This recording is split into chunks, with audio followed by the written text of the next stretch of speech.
Hi everyone, this is Jonica and welcome po sa aking YouTube channel. Ang topic natin for today ay about social intelligence. Ano-ano nga ba ang 5 senyales na mataas ang iyong social intelligence?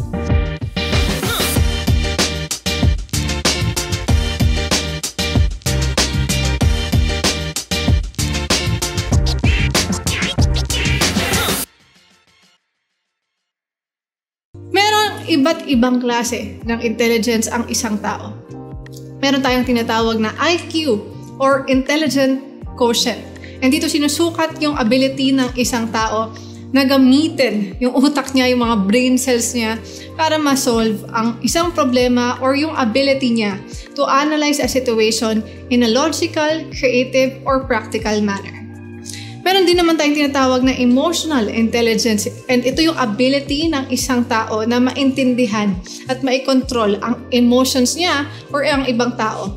Kung baga naiintindihan niya kung anong ibig sabihin ng nafe-feel niya at kung paano ito makakaapekto sa sarili niya at ng ibang tao.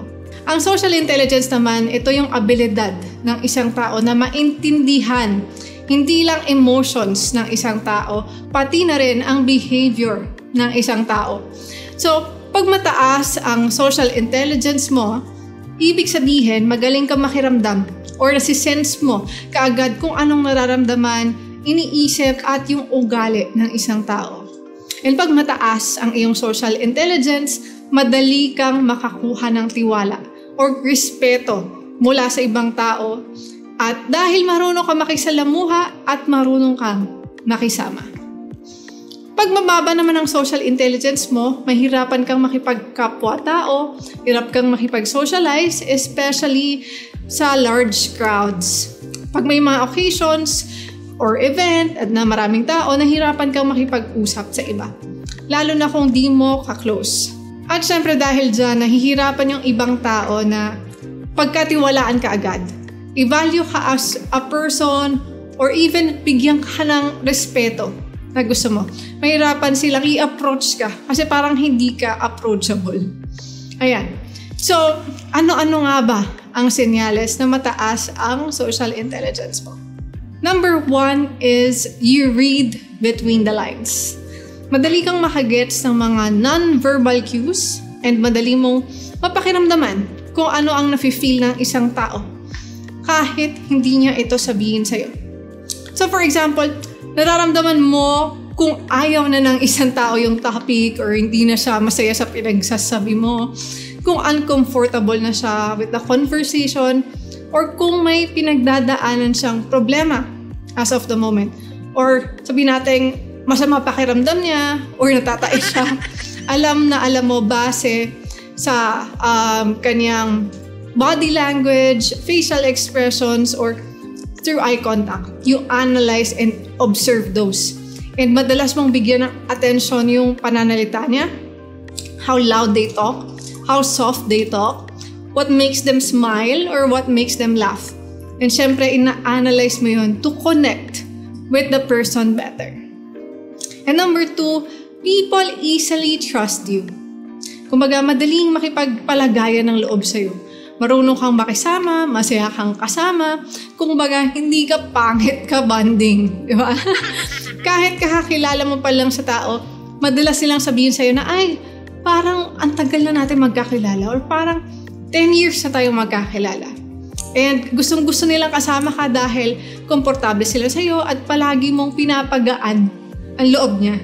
And of course, hindi dahil yun sa palagi mo silang nililibre or anything, pero gusto ka nilang kasama kasi magaan yung loob nila sa'yo.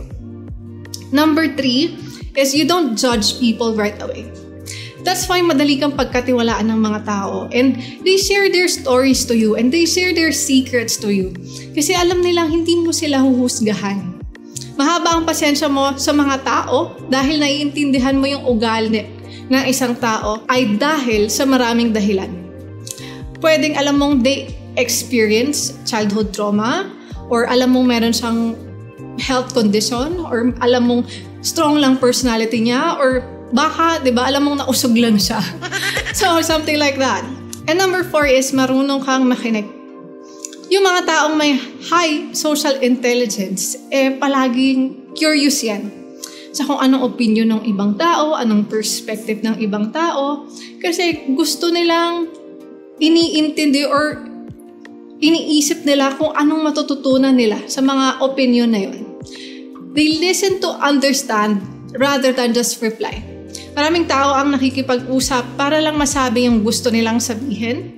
And hindi dahil sa nakikinig sila or inaantay lang nila kung kailan sila makakapagsalita para ma-event out or makapag-grant doon sa isang tao ng kanilang sariling opinion or paniniwala. Without, of course, considering yung sinabi na opinion ng ibang tao. Okay, and last but not the least, wala silang oras makipagtalo. Social intelligent people knows that arguing is a waste of time. Hindi nila sinasayang oras nila sa pakikipagtalo and mas gusto na nilang ilaan yung emotional energy nila sa ibang mas productive na bagay. And minsan madalas lang umiiwas na lang sila or di na lang sila nakapag-usap kasi nga alam nilang waste of time lang na i-push yung perception nila sa iba or even subukang baguhin yung opinion ng isang tao. For them, hindi porket iba yung perception nila sa isang bagay, ibig sabihin ay tama na sila. Tandaan na you build business by building people and it isn't about your riches or your fame that determine our quality of life, but rather our social ties. Pwedeng isa kang book smart at mataas ang IQ mo, pero kung nahirapan kang makisama sa ibang tao or yung ibang tao nahirapang makisama sa'yo, mahirap ka din mag-grow as a person or sa career mo or mahirap ma-promote sa isang trabaho or even magpalakad ng isang negosyo kung hindi ka marunong makipagkapwa-tao. Ayun lamang guys, and thanks for tuning in. Don't forget to follow me on Facebook. It's Jonica San Pascual. And don't forget to follow me on Instagram. It's Jonica88. And don't forget to subscribe to my YouTube channel. See you on my next episode. Thank you.